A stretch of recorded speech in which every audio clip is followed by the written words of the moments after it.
mine is the biggest one, borrowing money to start a business. So I found myself starting 6 businesses, and 6 businesses later, I was in debt of 40 million, which is 40. Mamma mia, it's the EHAB show. My, how can I resist it? Mamma mia, it's the EHAB show. My, how can I resist it?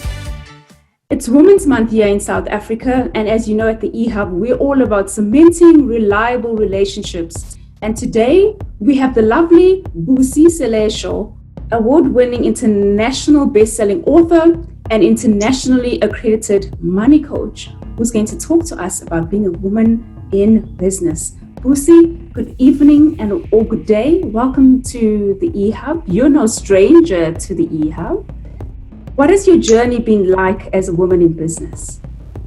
Thank you so much for inviting me, and it's always a pleasure to be with the eHub followers, and thank you so much for inviting me once more. I think being a businesswoman is one of the most fulfilling things, because you get the chance to give what you have been given by the universe.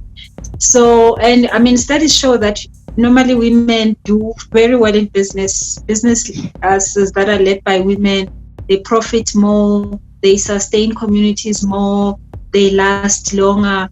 You know, they are the ones that actually survive most of the time. So being a woman, I think it's our nature to care. It's our nature to give. So being in business helps us to just do that a little bit more. A lot of people think it's very glamorous. They see Busi and they think, oh, beautiful, I love this. But what are some of the challenges being a businesswoman that we don't know about, perhaps? Yeah, there is a lot of challenges. I think there is a lot of challenges in the whole of life. I mean, you could be in a relationship, you could be a teenager, you could be, you know, somebody that's retired. You have challenges.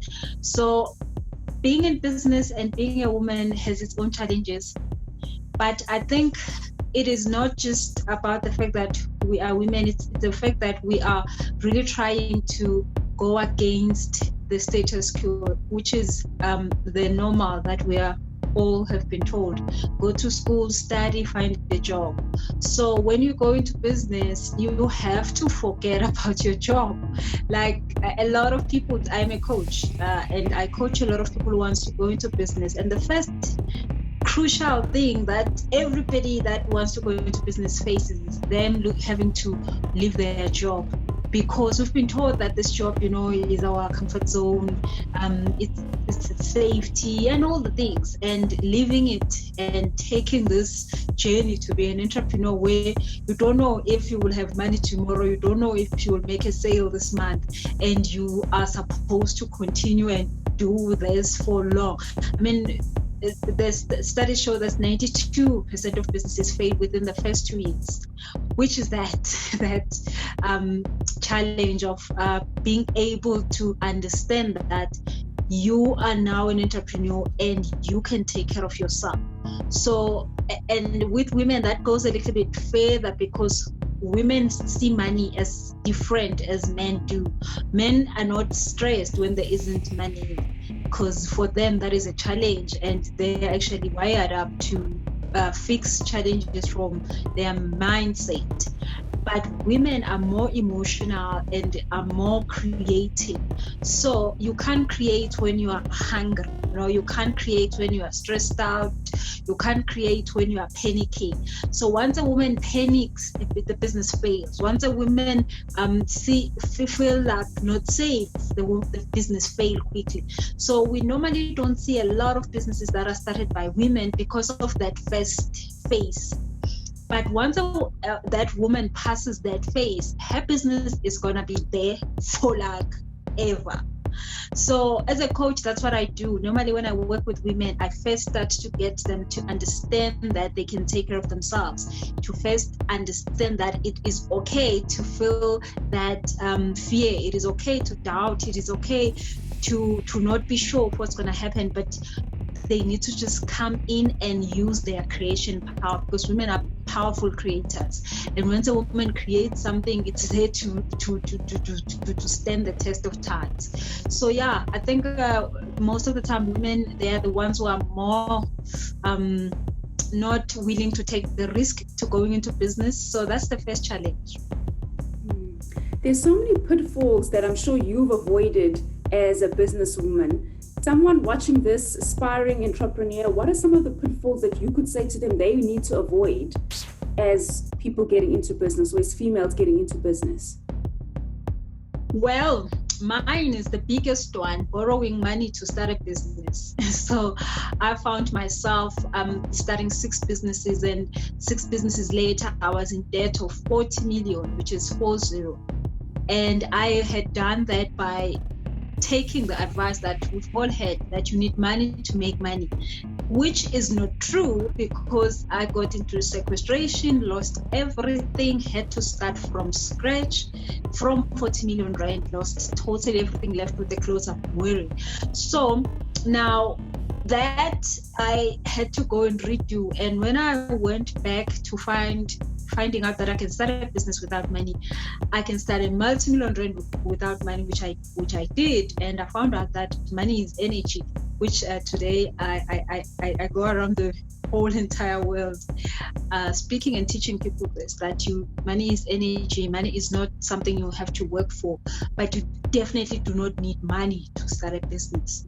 So I think that is the number one thing that I can advise someone on.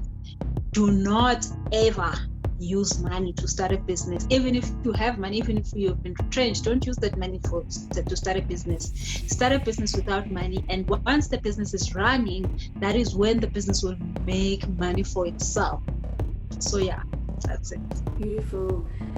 Busi, some of the rituals or things that you do to center yourself, I'm sure you have many roles in your personal life, and you're a woman in business. Some of the rituals just to center yourself and come back to Busi? My biggest is meditation. A lot of people who know me, they know that I'm quite a very spiritual person. I will definitely not say religious, but I'm a very spiritual person. So meditation is the best thing that allows me to connect with my higher self, because our higher self knows the end, knows the beginning and the end. So when you connect with your higher self always reminds you, by the way, I know where you're going, and it's okay. Where you're going, there's light. So meditation is the best thing for me. Beautiful. It's Women's Month here in South Africa. Do you have any advice for females or for sisters out there, whether they're in business or they're in corporate? Yeah, I mean, every woman that is making a mark for herself, could be in a corporate, it could be in business. I think we need to stop trying to be people, to be who we're not. A lot of women do a lot of good work, but they are always thinking that they must be somebody, or they must do something that is acceptable in this way. And I mean, I teach women a lot about going and sitting and staying in their feminine energy, because there you are able to create and make things happen without pushing and pulling and fighting and all the drama that causes depression and cancer and all this. A lot of women I've seen leaving their careers in the corporate place and giving up on their businesses because they feel that they're not supported. They feel like nobody takes them serious. They are, depressed and all that. But it's just because sometimes you do not honor that feminine side of you.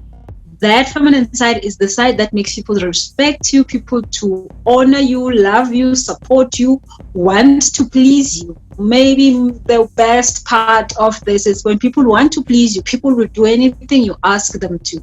And obviously, if you're a woman that is out there to change lives, to impact the world, you will be the one that will be listened to when you say, let's move this way, let's do that. And people wouldn't be trying to put you down or to make you feel small or to just try to not help you in any way they can.